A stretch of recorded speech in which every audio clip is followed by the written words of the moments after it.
Antes de analizar a las funciones trigonométricas recíprocas, recordemos lo que es el recíproco de un número.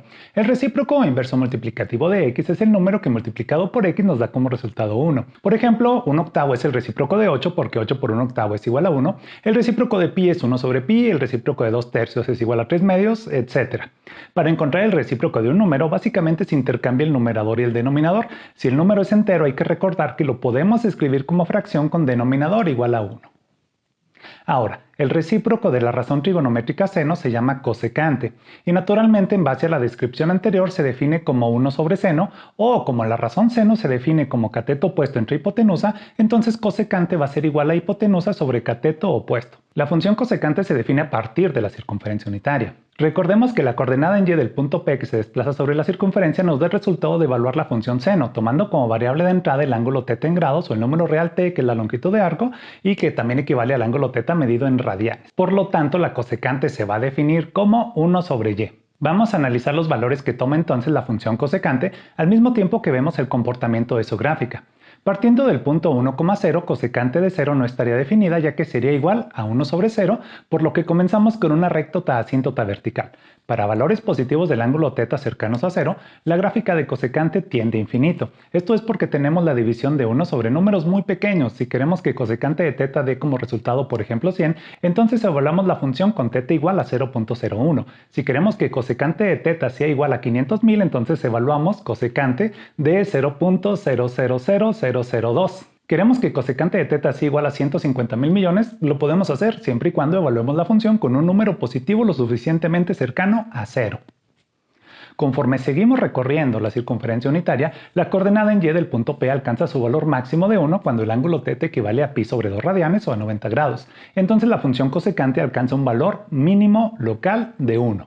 Este es el valor más pequeño que tiene la función a comparación de los valores que están en su vecindad. Después la coordenada en y del punto P comienza a decrecer, por lo que la gráfica de cosecante vuelve a aumentar hasta tender de nuevo a infinito. Y cuando θ es igual a pi volvemos a tener una recta asíntota vertical, dado que la coordenada en y vuelve a tomar un valor de 0.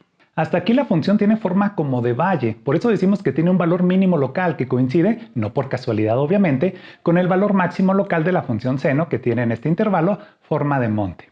A la derecha de pi la función seno comienza a tomar valores negativos, por lo que su función recíproca hace lo mismo. La función tiende a menos infinito y luego crece hasta alcanzar un valor máximo local de menos 1 cuando se evalúan ambas funciones en 3pi sobre 2. De nuevo, cuando la función seno tiene forma de valle, cosecante tiene forma de monte y viceversa.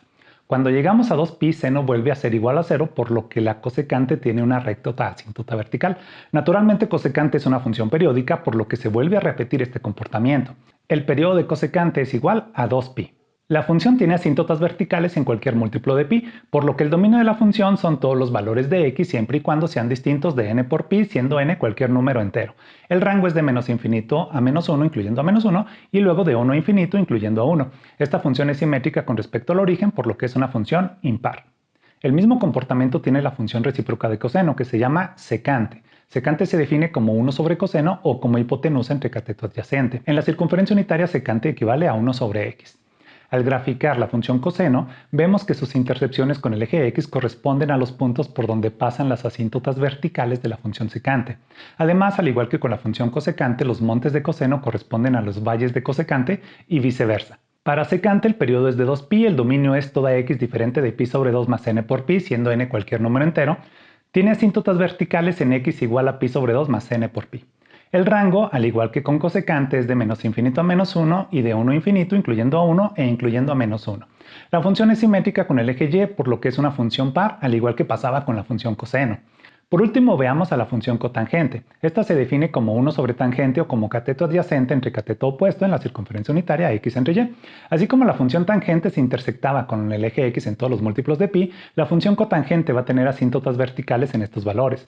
El periodo de la función es pi, su dominio es toda x distinta de n por pi, siendo n cualquier número entero, su rango es de menos infinito a infinito y es una función simétrica con respecto al origen, por lo que es una función impar.